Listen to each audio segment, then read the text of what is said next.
you're well aware of, that the employees of Volkswagen the majority of them have decided to organize and have chosen to be future members of United Auto Workers.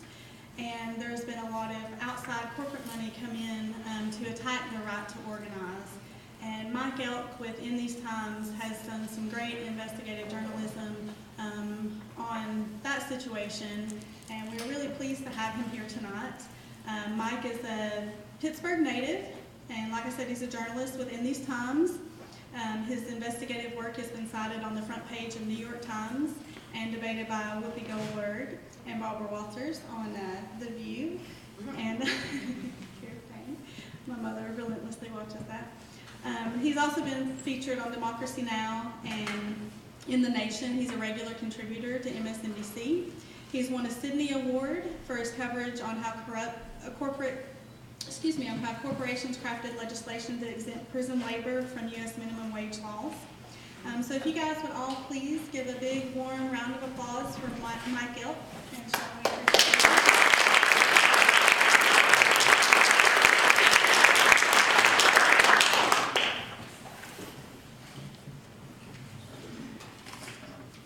Well, it's great to be here tonight, folks. It's been a great week here in Chattanooga. I've had a real good time. Got to see a lot of the Civil War monuments.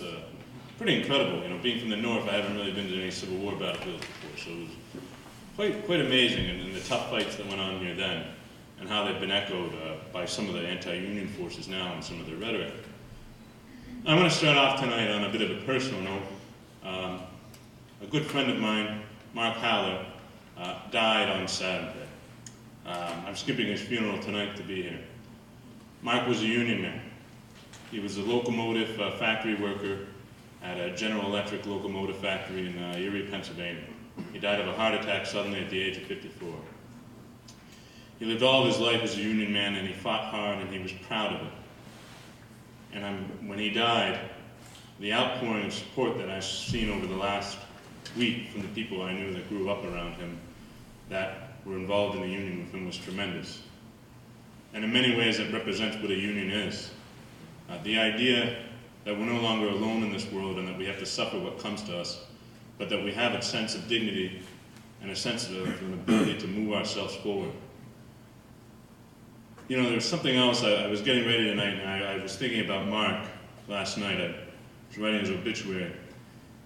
And what struck me about Mark when he would talk about General Electric, as General Electric started to debate moving work away from the union factory in Erie, Pennsylvania, to a new factory they set up in Fort Worth, Pennsylvania, was that Mark would always get up and he'd say to me, you know, these guys are stupid sons of bitches. Sorry my language, I cover the labor movement. You can't be around that without swearing. It's unfortunately. And, you know, he would point out to me, you know what's crazy? Half the time I'm at work, I'm sitting there, I'm not doing anything. And then they got me working overtime because they don't have the production schedule set up today. And today when I was touring the Volkswagen assembly line, I saw that same kind of mentality. Production line was down. Things were slowing up the process. The tour guide couldn't quite explain what was going on. And so often, you know, I've seen workers get blamed for what happens in these situations. When really we know, from the science of this stuff, from the economics of this stuff, that what workers get paid for most of these corporations is a fraction, especially when you're talking about a good like an automobile. Automobiles' price doesn't really go down or go up based on how much the worker's making it or making. That's just not the case. We know that. But you know, something else struck me today when I was touring the Volkswagen plant that struck me on a personal note.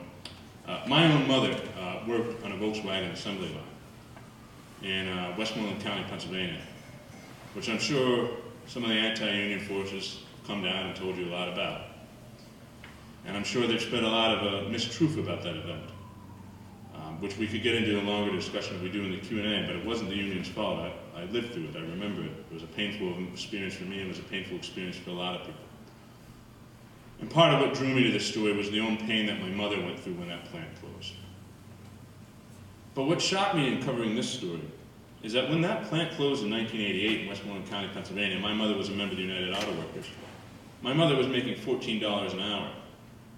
The starting wage of Volkswagen today is $15 an hour, nearly 25 years later. Think about that for a second. Only $1 an hour higher. Think how much real wages have gone up in that time period. And for some folks working out of the plant, some of the temporary workers that are being brought in at 11, 12 bucks an hour, it's even worse. And now I know a lot of folks here say, well, 14, 15 bucks an hour is a lot for Chattanooga. And it may be. But whether or not these cars are made 30 some bucks an hour over in Germany, for 15 bucks an hour here, they're still getting sold for the same price. So I originally got drawn to this story sort of by happenstance. I'm a reporter, and I like to go to bars. It's part of the occupational hazards of being an investigative reporter. You got to spend a lot of time in bars. And a source called me up, a friend, I would say, in the union busting community. It's possible to have a friend in that community. And he handed me some documents that were pretty incredible about the fight that was going on down here. Volkswagen has claimed in public that they are neutral, that they are not going to oppose this election of the union. However, as the leaked documents I obtained from one of Grover Northwest political operatives, Matt Patterson, revealed, hundreds of thousands of dollars are coming into Chattanooga to tell folks how to vote in this union election. And think about the irony of this all. Typically, Republicans are saying unions interfere in the private business-making decisions of companies. Here you have Republicans in the form of Grover Norquist, who's one of the political masterminds of the right, and Senator Bob Corker, every day getting up in the press and various outlets and talking about how they don't want the union in here. Now think about the hypocrisy of this all. They're the only ones here that are really interfering in private business-making decisions. And what amazed me so much about it was why so much money was flooding in. Now, it's not exactly clear to me why so much or where the money is coming from. Volkswagen has claimed neutrality. Almost 4 months ago, a majority of workers at UAW presented cards saying they wanted to join a union. It's taken Volkswagen 4 months to even respond about how they're going to come up with a process. They have yet to respond publicly about how they're going to allow that to proceed. Now, if they're a neutral employer that supports the rights of workers, is it that difficult of a thing to do? All you do is you say, all right, we got a majority of the cards, we recognize the union. But what's going on, like any other employer here, is a complex set of international negotiations. The UAW is allied with IG Metall in Germany.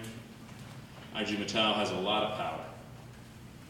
The Works Council has a lot of power. All 60 of the 61 Volkswagen facilities have works councils. And a work council, for those that aren't familiar, is a board half made up of management, half made up of labor that decides how a plant's run. And it allows a lot of input. And this goes back to what my friend Mark Haller was saying. I've interviewed a number of workers. Every year, the production at the plant is changing when you get a new model. You get a new thing.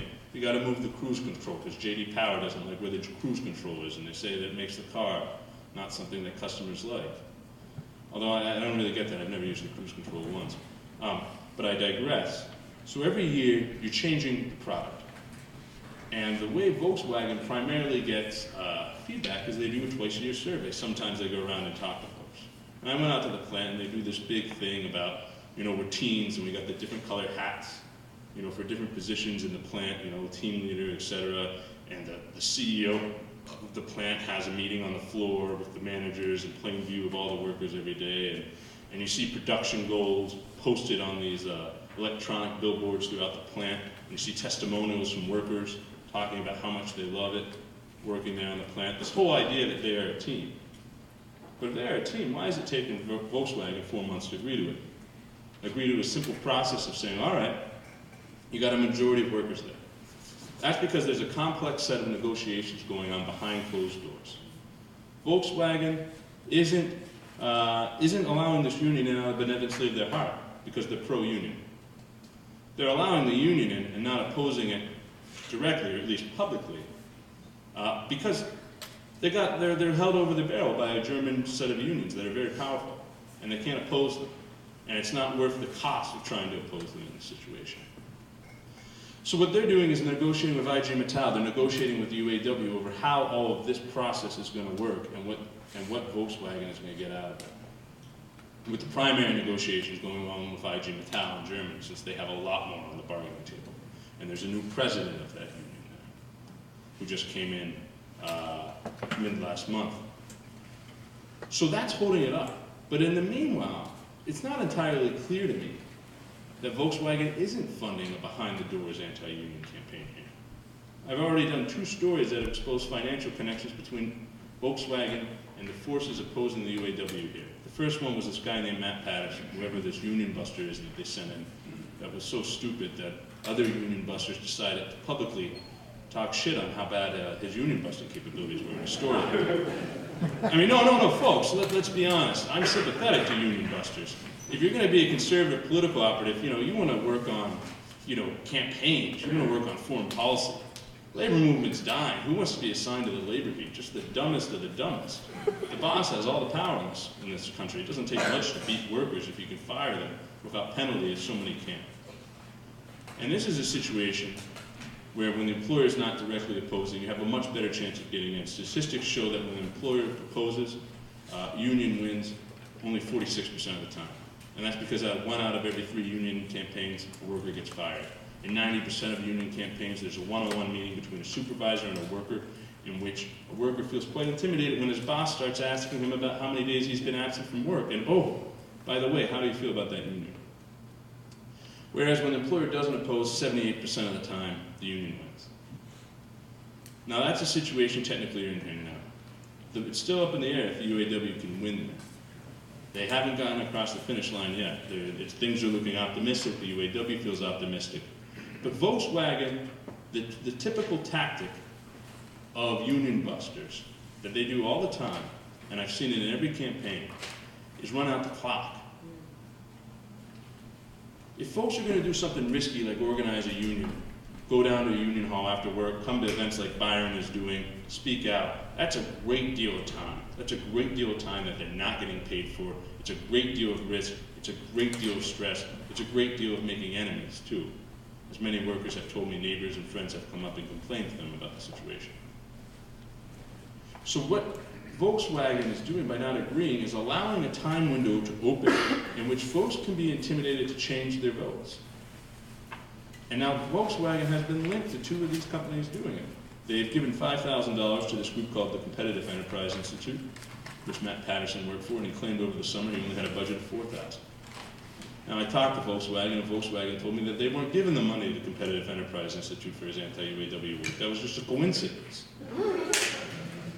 They were going to a Rand Paul dinner, and maybe that's the truth. And then I found out that they're giving money to this group, giving a lot of money to this group called the Chattanooga Regional Manufacturers Association.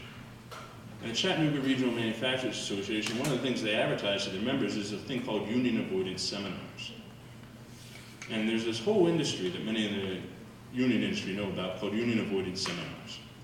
And what they do is they train managers in how to counter unions before they even get out of the gate. And if you go on LinkedIn and you look at a lot of HR managers' resumes, a lot of them will have on their resumes that they attended places like General Electric's union avoidance seminars, because General Electric has the reputation of running the best union avoidance seminars in the country. And this is a whole industry. If you look at one of the people that's been the most outspoken, and in some ways in the past involved with the Chattanooga Regional Manufacturers Association, and still has a lot of friends there, Don Jackson, who used to be the president of manufacturing in Chattanooga at the facility for Volkswagen up until a year ago. Don Jackson and all the managers he hired come out of Toyota, they come out of Nissan, they come out of other southern transplants, where their entire career they have been trained in how to avoid unions and crush union drives before they get off the ground. And I've heard stories from many workers out there, anecdotal, that many of these managers, even though Volkswagen says publicly that they're not going to do a big thing, are sort of casually saying they're against the union. And certainly before there was a union drive, they were taking steps to avoid it. Before they stated public neutrality. Because that's just the playbook. That's the playbook they go by. So maybe Volkswagen is pumping this money. Who knows? we do know Grover Norquist is spending money here. And we do know, from what I hear from the anti-union forces, that all the anti-union forces in the country see Chattanooga as the biggest fight going on right now, as the Wisconsin of manufacturing. That's how important the union drive is at Volkswagen. It is a make or break moment for the UAW. If the UAW wins at Volkswagen, much like when the Union Army won in Chattanooga, it opens up the rest of the South to them. They realize this. Grover Norquist realizes this.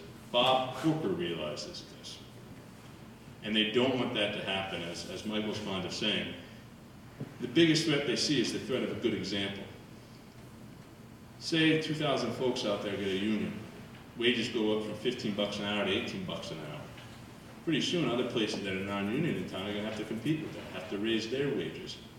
Maybe what will happen is you got 2,000 folks at Volkswagen that are unionized, and you got a bunch of folks working in basically slave labor across the street at Amazon making 10, 11 bucks an hour, and they start becoming friends with the union guys across the street, and then they decide they want a union too. So they're scared. They're very scared.